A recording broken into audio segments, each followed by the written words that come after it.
रहे हैं, सुना होगा राजेश जी को आपने कि आपके पास मुद्दे नहीं हैं और आपके जी जी पास जी जी अभिषेक। 10 सालों का जो कामकाज है वो गिना नहीं पा रहे हैं आप। इस वजह से हिंदू मुस्लिम कर रहे हैं, कभी मंगलसूत्र कर रहे हैं।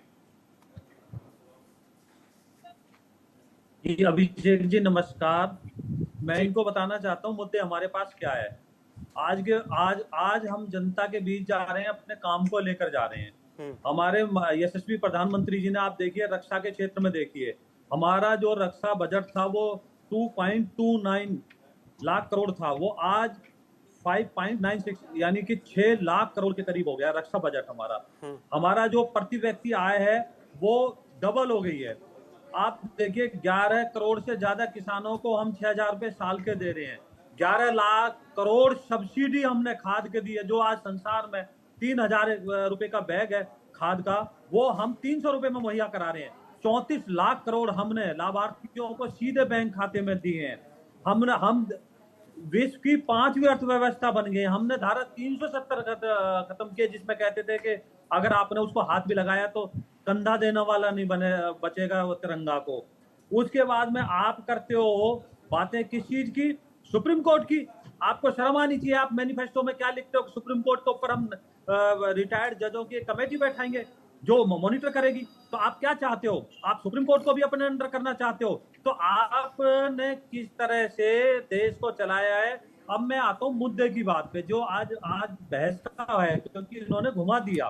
आप मुझे बताइए, देश का प्रधानमंत्री ये कहता है कि संसाधनों पे, अब आप समझने वाली बात है, दर्शकों को मैं समझ रहा दूं कि प्राकृतिक संसाधन और संसाधन में फर्क है। नेचुरल रिसोर्सेज होते हैं वो अलग होते हैं, जो संसाधन है वो अलग होते हैं। तो प्रधानमंत्री ने कहीं भी ये नहीं कहा अल्पसंख्यकों, वो उन्होंने कहा है विशेषकर मुसलमान, इंग्लिश में बोला है पर्टिकुलरली मुस्लिम।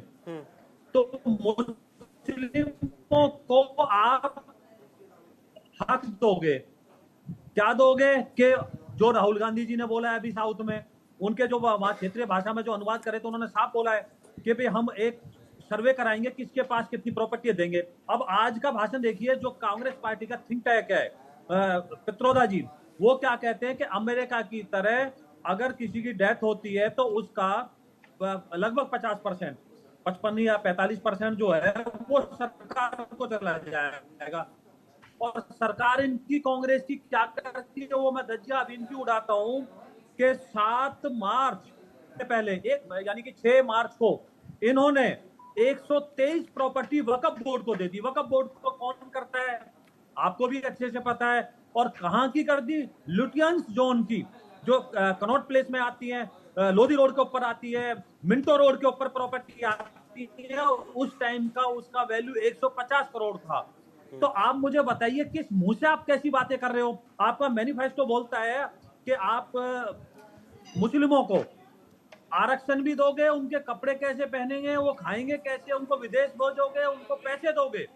तो आप किस, तो आपको विजय जी चाल उनको छोड़िए ना, वो जो रहा कर है रहे हैं वो कर रहे हैं। आप जो हैं, आप जैसे आपने बताया कि हमने रक्षा बजट बढ़ा दिया, हमने ये सारी चीजें कर दी, तो उस मंच से वो चीजें क्यों नहीं गिनाई जाती हैं? मंच से तो कुछ और ही गिनाया जाता है। जी अभिषेक जी, मैं आपको बताना चाहता हूँ, मन से हमने अपनी सारी जितनी भी हमारा काम है, हम 2019 में भी काम के आधार पर गए थे, और माननीय हमारे यशस्वी प्रधानमंत्री जी ने साफ बोला था कि हम अपने ट्रैक रिकॉर्ड के आधार पर वोट मांगेंगे, और ठीक है। तभी हमें जनता का आशीर्वाद तीसरी बार मिलने जा रहा है। आप देख रहे हो किस तरह के हालात हैं। इनके तो अंदर की अहम सहयोगियों कहती है कि कांग्रेस पार्टी 40% बन जाएगी। इनके जो वहां के केरल के चीफ मिनिस्टर है वो कहते हैं कि कांग्रेस का तो सिर्फ एक ही एजेंडा है,